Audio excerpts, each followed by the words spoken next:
Hello and welcome to the Parents as Coaches seminar. So we're going to go over a lot of things in this program, and I want to make sure that we're giving you guys all the information that you need. But we're going to start with a little bit of background story on actually how we got here. So I've met most of you, but if I've not met you before, my name is Master Gary Schill. Along with my wife, Paula, we own and operate Peak Performance Training Center. Now, I was born in the Azores Islands, and if you don't know where that's at, it's off the coast of Portugal and Spain, and it was a stopover destination when the big military aircraft in the 60s could not make it all the way across, or they wanted to make sure that they can refuel them before they were going on to Europe. And so that's where I was born at. My dad was career military, and then right after, within a couple of years of me being born, he was actually sent off to Vietnam for 2 years for our country. I wanted to be a pilot growing up. That was one of my biggest things. I was around jet aircraft on the military bases for what my dad was doing in the military. And so that was one of my loves. We moved about every 2 years. And then in 72, my sister was born. And then in 75, we moved over to Germany. And then within a few months, our entire world had changed. And so while we were over there, my sister and my mother had gone to get just a routine checkup. My sister was having some, weird, she would play really hard. And then all of a sudden she would just go climb on the couch and she'd be out for hours. And so it wasn't normal for a child to do that. And so, she would play 30 minutes and all of a sudden it was just, she had to sleep. And so they took her in for a routine checkup and they realized that she had a very rare heart defect. And so that was on a Tuesday afternoon. And then by Friday, 3 days later, my mother and my sister were actually medevaced back from Germany to Woodford Hall Medical Center, which is in San Antonio, Texas. I remember even having the discussion, my parents having the discussion about they had two different options to go to. Well, they had three. They had Bethesda Naval Hospital in Maryland. They had a Wright-Patt Air Force Base in Ohio, or down in San Antonio. My mother wanted to be in San Antonio because we had a lot of friends in Oklahoma, and then just warmer weather in general. And so my parents, my mom and my sister went then, and then my dad and I followed about 6 months later. So our whole world changed. And I'll get into that and why I took this journey in life. So like I said, my sister was medevac back to Woodford Hall Medical Center in San Antonio at Lackland Air Force Base. And then that hospital actually was taken down this past year, and they have a different medical center. But just to kind of give you, that's how long ago, and that was in 1976. Just to kind of give you some goofy pictures and bad hair pictures of my school years. This is my sister who is with me. Gayla is an amazing mother. She was not supposed to have children at all, and she has 4. She is a school teacher. She works with special ed children, especially in the dyslexia field. But during that time in her younger years, I really felt, because there was so much going on. I didn't understand as a kid, but there was so much going on for her and my parents that it really had a massive toll on me as a child. I felt like my parents had abandoned me. They didn't love me anymore. And I know now that wasn't the case. But back then, that's the way that I felt. All the time and attention went to my sister. My next love outside of martial arts was basketball. And this is where I really sunk a lot of my time and energy as a kid. I would play basketball outside all the time, primarily because there wasn't a lot of resources like there is today with external gyms that are available. If I could get to the military base, I'd go and play all day long. It would just all depend on whether or not I wanted to get up when my dad was going to work at 6:30 in the morning. And, being a young teenage kid, I didn't really want to do that. So I played basketball outside all the time. If I could get to the gym at the school, if it was open, I'd play there when I wasn't doing martial arts training. My mom took a job in 1979, my freshman year of high school, at La Quinta Motor Inns, and she spent 25 years at La Quinta. But prior to that, there was about probably, well, during these first few years at La Quinta, my mom spent probably first couple of years, she would come home from work, she'd climb in bed on Friday afternoon, and she wouldn't get out of bed until Monday morning. And that's what stoked a lot of how I felt as a young person. I think that's one reason why I gravitate towards wanting to help young people out, is helping them navigate this really kind of weird time in life and understand who they are. Now, understand that back then we didn't have all of the challenges that we have today. We didn't grow up with cell phones and 500 channels of TV in constant just bombardment of information. Our children are getting about 2 million bits of information every day. And back then, we were never allowed in the house during the summertime. We had to go outside, and then we would have to be back in the front yard by the time the street lights come on. And if you guys are of any age at all, you'll understand what that means. I went to John Jay High School in San Antonio. It was a good high school. It was very diverse. There was all ethnicities, all gender wasn't really a thing back then. You could tell some people that were different lifestyles, and that's okay. But it was very diverse. It had a lot of different diversity of people, and I really loved that part of it, because it really opened me up. Outside of being a military brat, and I traveled every 2 years until we got to San Antonio, I got exposed to different cultures. I mean, I love the Hispanic culture. The family part of it is so good. Food's amazing, of course. But I grew up at John Jay High School, and then graduated from there in 1983. Upon graduation, I started at school, but I also started working for a man named B.J. Red McCombs. Now, if you don't know of him, you probably do know of the McCombs School of Business down at the University of Texas. He also started the McCombs Auto Group. He actually started down in Corpus Christi with a guy named Hemphill, and it became Hemphill McCombs. And then, of course, he took it over. When I worked for him, he had owned the Denver Nuggets, then he bought the Minnesota Vikings and the Spurs. He's part of Valero Energy and Clear Channel Communications, and was one of the main investors of Circuit of the Americas. So these are all things that he was involved with. Unfortunately, he died a little over in March of 2023, and but he had a massive impact on my life. And so it was even one of the things that when I started the Peak Performance Program, which I'll go into when we meet live, I remember calling him and saying, "Sir, this is what I want to do. This is a program I want to put together for kids. You did not grow up wealthy. I definitely didn't grow up wealthy. And then, what did you do to really kind of change that narrative and drive the success that you have in life?" And he said to me, "Gary, I gave you something the very first Christmas you came to work for me." Now, understand that I did work at the auto group later on, but I worked directly for him and Mrs. McCombs at their house. And so that was a paradigm shift anyways, just going from being that very, below middle class kid to being in a situation where money was never an object. Driving cars in the 80s that were $250,000 was just mind blowing at that time. But he said to me, "I gave you something for Christmas, the very first Christmas you worked for me." And I said, "Yes, sir, you did." And he said, "Well, son, did you read the book that I gave you?"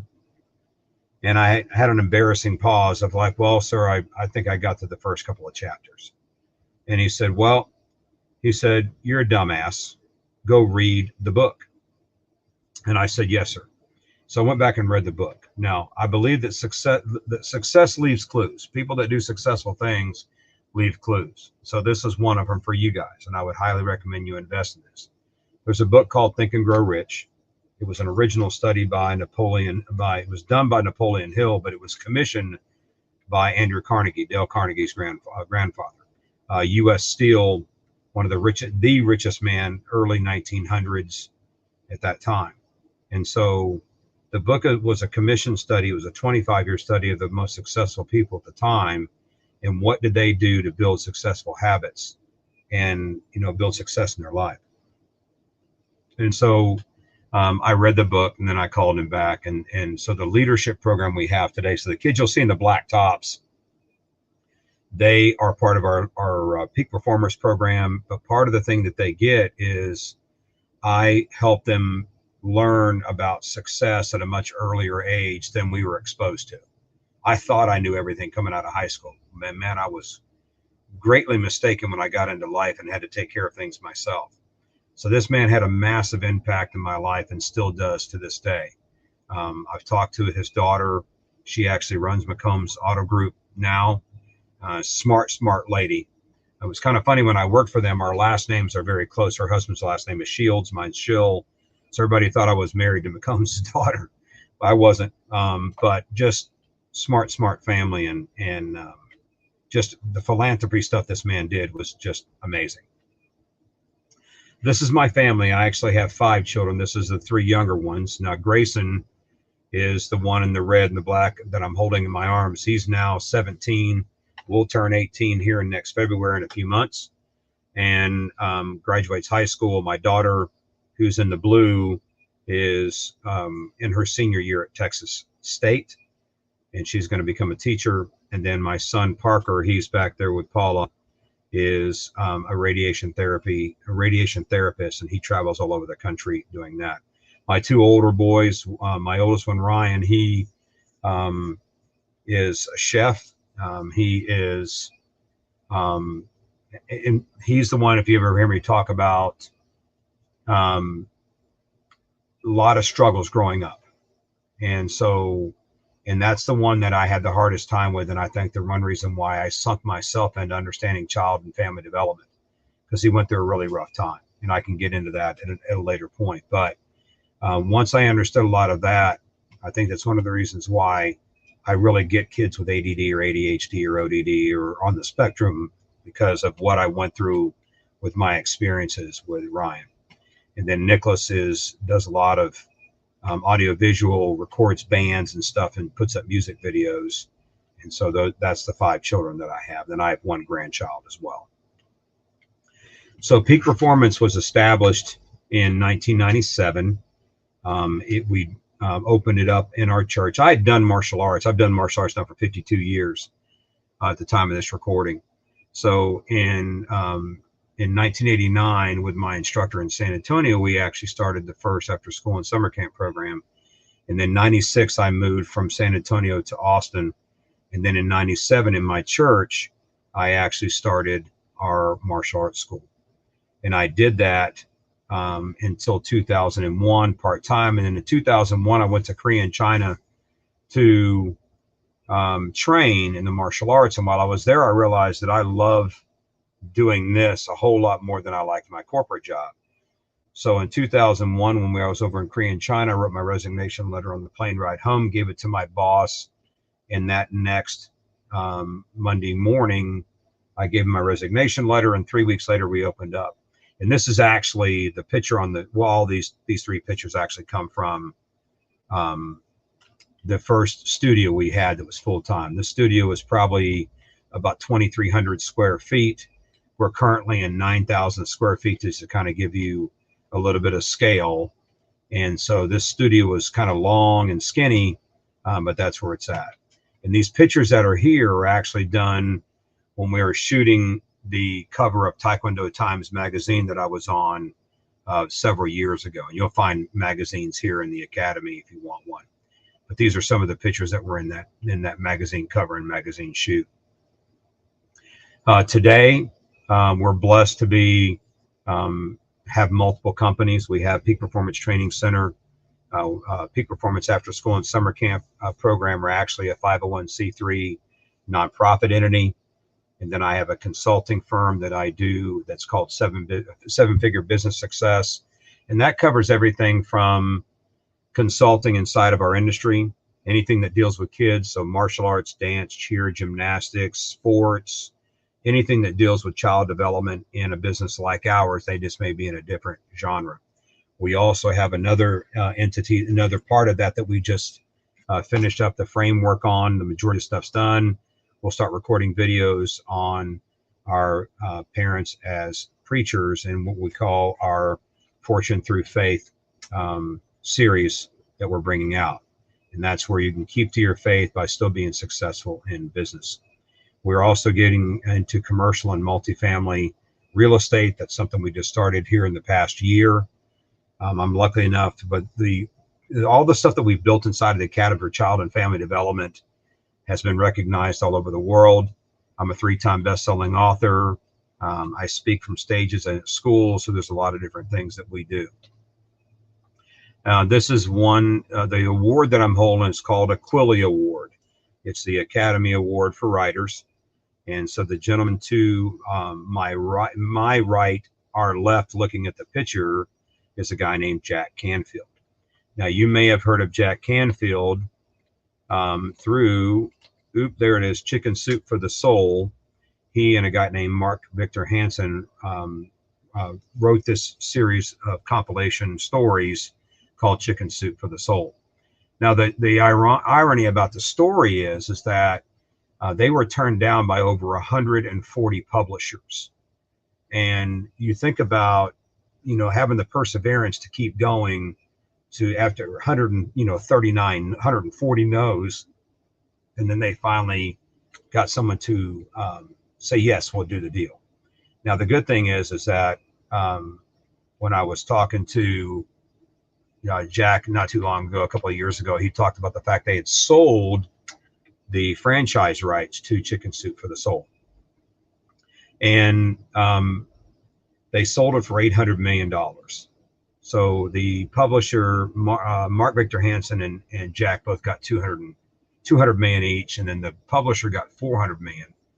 And so you think about the other 140 publishers that turned that down. Not only did they miss out on all the stuff that was sold and all the books that were sold, Chicken Soup for the Soul is the number 2 most published book in the world, only behind the Bible, to kind of give you a context. So all that money, and then when they bought the franchise. Now, we did one, Jack and I did one called The Success Secret. That'll be the book up on the far left in the black and the gold. And if you've ever heard of The Secret, this is part of that series that they did. But the reason why we were recognized is because of what we do in the child and family development space, and the program that we've built, from either our Peak Performers program to our Parents as Coaches program, which you're sitting through now. And that's how this got started. So was totally honored when we got that. These are the 2 Quilly Awards that I currently have with that. So The Success Secret was the #1 of 7 separate best-selling categories. It was featured on ABC, NBC, CBS. I've also been on the USA Today, Taekwondo Times Magazine, and of course local publications here in the Austin, Leander, Cedar Park area as well. This was when we had 2 of the best-selling books. One was in 2011, one was in 2012. This was right out of the USA Today. So it was a really big honor for me to be part of that and be invited to do that setup. This is Michael Gerber. He has a book called The E-Myth, and we were invited to come do a television show with him, and I'm actually going to play it for you. That'll be the next slide, and we'll go from there. Well, I was hoping that would play.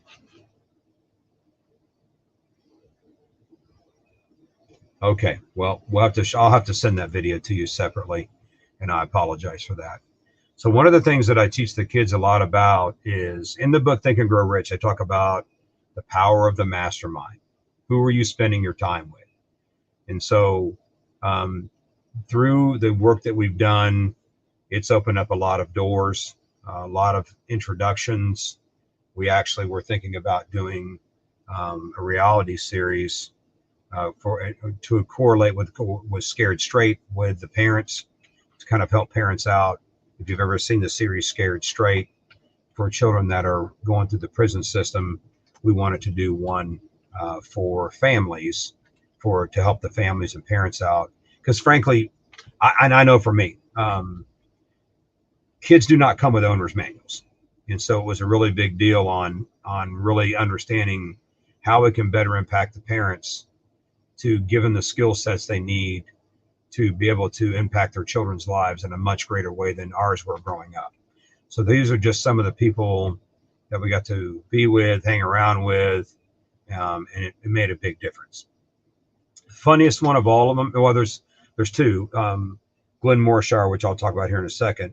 He's become a very close friend of mine. You'll recognize his face. He's probably been in 300 movies, TV series, and everything else. But the funniest one, the one that shocked me the most, was Gene Simmons. Gene Simmons doesn't drink, doesn't smoke, cusses like a sailor, but very smart business guy. And the things he's done with the Kiss franchise has been really nothing short of amazing. The best relationship I've pulled out of all of these is probably my relationship with Glenn Morshower. Glenn is an amazing human being, not your typical Hollywood type, man, very rooted in his faith, and funny. Oh my gosh, funny. And so we've had some amazing times with him and his wife, Carolyn, and really respect this man more than you could possibly imagine. Another mentor of mine as well, but he is fun. So if you ever get an opportunity to just study his work, study the things that he does, I would highly recommend it. All right, so this is a little bit about me and where we're at now. The Peak Performance has been around, like I said, since 1997. We moved here to this location in 2009, and then we're also working on our next iteration, which would be a much larger facility in that setup. So I really want to tell you, thank you for spending the time, for investing and watching this, and then coming to the Parents as Coaches program, you know, on Friday, because that'll be a huge difference on getting to the nuts and bolts of what we're doing, how we do it, what we do, and why we have such great responses for our kids. So I look forward to seeing you guys on Friday night. If there's any questions, let us know how we can help. This is Master Show. Look forward to seeing you guys soon. Bye-bye.